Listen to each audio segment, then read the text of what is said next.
beberapa hari yang lalu saya sempat WA kepada Weni, ya, saya tanya, ini jadwal saya ini tetap atau di-cancel atau diundur, saya nggak tahu nih, ya.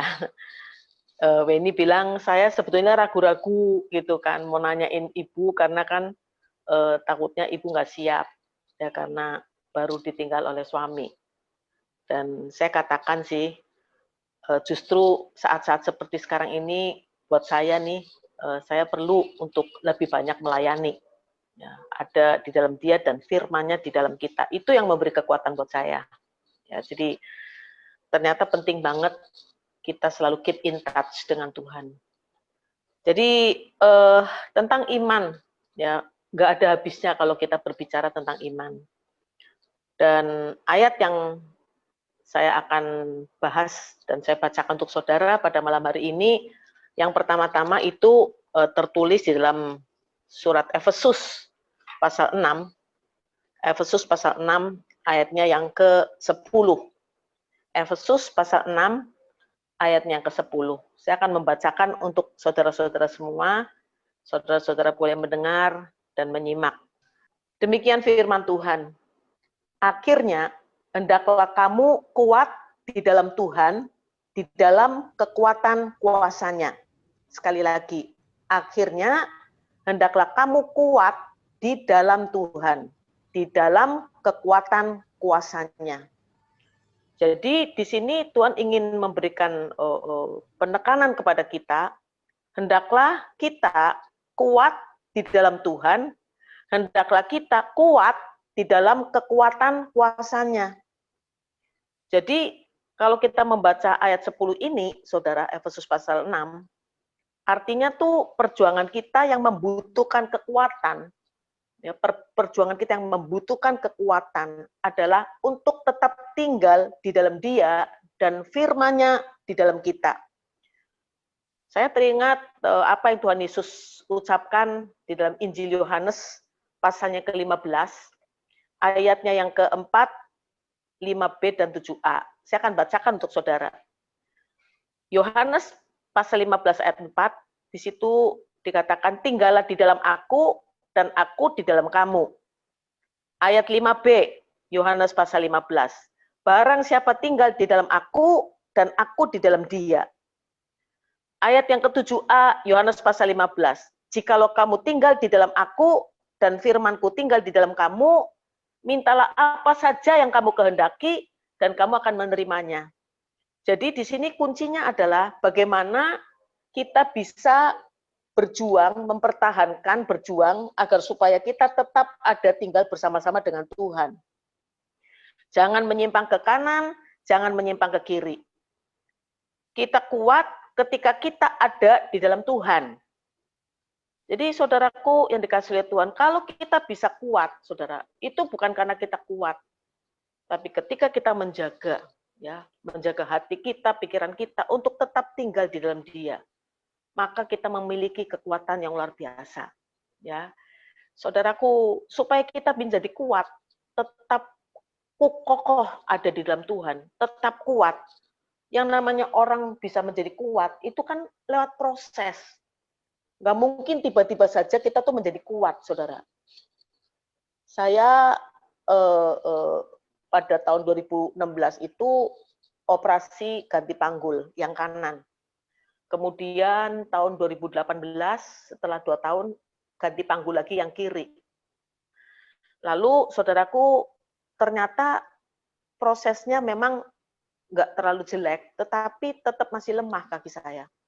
Apalagi setelah bulan Mei yang lalu, ya tahun 2020, ganti lagi lutut saya dua-duanya. Jadi ganti, ya, dipotong dan diganti yang baru. Dan itu prosesnya lama sekali, saudaraku. Dan saya baru disadarkan ketika 10 hari yang lalu, saya konsultasi dengan dokter rehab medik. Baru saya dengar itu dari dia bilang gini, Bu Melda, kalau Ibu hanya fisioterapi seminggu sekali atau seminggu 2 kali, nggak mungkin pulihnya tuh cepat. Bu Melda kan ingat waktu jadi atlet, bisa jadi hebat, itu latihannya kan sehari 2 kali, dan bertahun-tahun, baru bisa ototnya itu menjadi kuat. Jadi saudaraku yang dikasih oleh Tuhan, ternyata tuh memang harus lewat proses, dan saya melakukan disadarkan setelah 10 hari yang lalu ketika dokter rehab mediknya itu menyatakan seperti itu, nggak mungkin bisa kuat kalau latihannya hanya seminggu sekali. Karena ketika ibu atau kita ingin menjadi kuat, memiliki kemampuan yang lebih lagi, maka syaratnya adalah ya latihannya itu sehari 2 kali dan setiap hari dan bisa berhasil itu setelah bertahun-tahun. Jadi saya bersyukur bertemu dengan dokter rehab medik ini dan setelah 10 hari ini saya latihan setiap hari sehari 2 kali, ternyata memang ada kemajuan ya. Jadi apalagi ketika benar-benar pada saat itu memang berlatih untuk menjadi juara dunia, saudara, ya menjadi pemenang, kuat, cepat, kuat, tinggi, ya lincah dan lain-lainnya, itu tentu memerlukan latihan yang melelahkan, yang kadang membosankan, kemudian juga mengalami cedera, mengalami sakit, dan juga diperlakukan tidak adil dan hampir menyerah, saudara. Jadi saudaraku mengalami semuanya itu, ya latihannya itu luar biasa zaman dulu itu saya, saudaraku. Makanya sekarang ini dampaknya kepada tulang-tulang, bukan tulangnya masih bagus, tapi persendian-persendiannya yang nggak kuat ternyata, saudara. Jadi saudaraku harus diganti bonggolnya atau persendian-persendiannya. Dan juga saudaraku bukan tentang latihan fisik saja, latihan teknik pun membosankan. Sampai sempat juga ngelihat shuttlecock itu udah mau muntah, saudara. Karena pagi dan sore itu ngelihat shuttlecock dan bertahun-tahun. Belum lagi kena cedera, saudara. Belum lagi sakit juga. Belum lagi diperlakukan tidak adil. Mengalami semua. Dan lewat pengalaman-pengalaman itu, sebetulnya Tuhan itu sedang melatih saya. Mana ketika mengalami termasuk bahkan mengalami ketidakadilan. Karena pada saat itu saya ceritakan sedikit, saudara ya, ketidakadilan yang saya alami dan saya nggak menyerah loh. Karena pada saat itu saya kan pemain ganda atau double. Nah, ada pemilihan atlet untuk berpartisipasi di Asian Games. Tentunya pemain yang terlibat dalam Asian Games itu nggak banyak, saudara, terbatas. Jadi harus dilakukan seleksi. Saya pemain ganda, tetapi karena pada saat itu pelatihnya itu dari DKI, dan atlet-atlet DKI bagus di tunggalnya, gandanya nggak kuat, ya nggak bagus. Makanya saudara, mereka menyiasati, para pelatih dari DKI itu menyiasati supaya atlet-atlet DKI yang terpilih, jadi di seleksinya itu seleksi single, tunggal. Sementara saya kan pemain ganda, saudara. Dan saya bersyukur saya nggak menyerah loh. Karena begini, kalau pemain tunggal, main ganda, yang tadinya sendirian di lapangan, lalu berdua di lapangan, itu lebih mudah dibandingkan dengan pemain ganda, yang tadinya berdua di lapangan, lalu disuruh seleksi main tunggal, sendirian di lapangan. Itu lapangannya jadi besar banget, saudara. Dan saya bersyukur saya nggak menyerah, saudara. Diperlakukan tidak adil pada saat itu, dan saya tidak menyerah. Saya bersyukur kepada Tuhan. Artinya apa? Artinya memang Tuhan tuh melatih saya. Di dalam segala situasi kondisi, dia ingin supaya saya itu nggak menyerah loh, saudara. Ya, jadi pengalaman-pengalaman yang seperti itu Tuhan izinkan terjadi supaya saya belajar untuk tidak menyerah dan tetap tekun. Kita tentu hafal juga firman Tuhan dalam surat Roma pasal 5, ya, ayat yang ketiga sampai dengan yang kelima, saudara. Tentang kesengsaraan itu menimbulkan ketekunan. Ketekunan menimbulkan tahan uji. Tahan uji menimbulkan pengharapan. Dan pengharapan tidak mengecewakan. Jadi kita bisa tekun, bisa tahan uji itu justru lewat kesengsaraan, lewat persoalan, lewat pergumulan yang nggak ada habisnya. Makanya kan memang benar, saya dulu tuh waktu ngalamin ngomong gampang, tapi waktu ngalamin nggak kuat. Meskipun badai silih berganti. Nah, saya nggak kuat, saudara ya kan. Tapi saudara, saya bersyukur kepada Tuhan. Kenapa?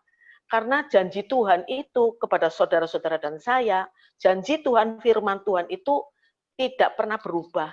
Ya dan amin. Begitu dia menyatakan akan menyertai kita sampai kesudahan, sampai akhir zaman, maka dia pasti akan tepati janji dan firman-Nya. Apapun kondisi kita, Tuhan selalu tepati janjinya. Jadi saudaraku, saya bersyukur kepada Tuhan. Ya, karena saudara, ternyata supaya menjadi kuat, itu tuh ada proses. Nggak mungkin kita tuh langsung kita bisa jadi kuat, saudara. Lewat proses, lewat latihan, ya, lewat kemudian perjuangan yang luar biasa. Tuhan ingin supaya kita membuktikan bahwa kita adalah atlet-atletnya Tuhan yang tidak mudah menyerah, saudara. Dan saudaraku yang dikasihi Tuhan, lewat kesulitan, lewat persoalan, lewat kesengsaraan, itu membuat kita kuat. Contoh, saudaraku, kita melihat yang namanya pohon kelapa. Pohon kelapa itu kita jarang banget lihat ada pohon kelapa yang tumbang. Ya, pohon kelapa biasanya tumbuhnya itu di pinggir pantai. Ya, kenapa dia kuat, saudara? Karena memang setiap saat itu dia harus menghadapi angin. Ya, dan saudaraku, lewat angin yang besar, kadang mungkin juga tsunami, ya saudara ya. Tapi dia tetap teguh, berdiri teguh. Ya, kenapa? Karena justru ada terpaan badai, terpaan angin, maka akarnya itu langsung nancep, ya saudara, nancep ke bawah. Jadi saudaraku, kita lihat dari situ. Makanya saudaraku yang dikasihi Tuhan, sekali lagi, apapun yang kita hadapi di dalam kehidupan ini tidak mudah memang. Saudara, tetapi percaya, yakin selalu kepada firman Tuhan. Mengapa kita selalu dihimbau membaca firman Tuhan, mendengar firman Tuhan? Karena firman Tuhan yang kita baca dan kita dengar itu nggak mungkin hilang. Nggak mungkin hilang di sepanjang hidup kita. Mungkin kita lupa ditulisnya di mana. Tetapi itu firman, nggak akan hilang. Dan pada saat kita memerlukan dan membutuhkan, firman itu muncul luar biasa.